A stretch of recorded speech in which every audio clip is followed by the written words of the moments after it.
My dear, that is the end of the podcast.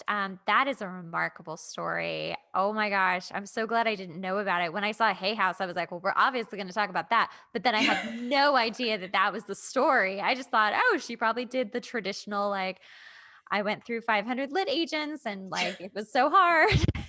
No, it's so weird. I was like, I just knew, and I'm like, this is not normal. So some people are like, how did this happen? I'm like, I'm gonna tell you, but I also need you to know that none of this was normal.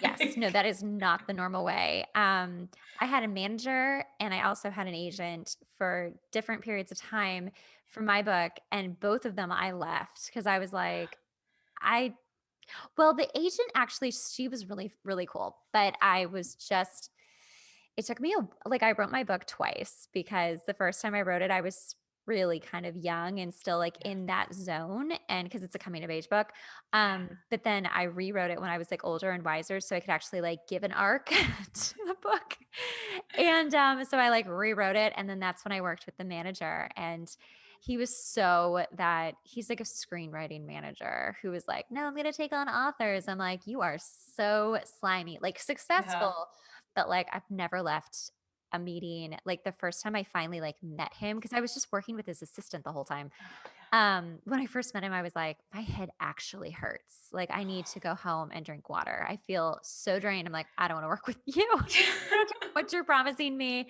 It's fine." And I ended up self-publishing, which truthfully was, like, one of the best ideas ever, but I do like Hay House, so I'm gonna keep Hay House in mind because Yeah, they just have the best authors. They do. I know you're one of their authors. I am. It's official.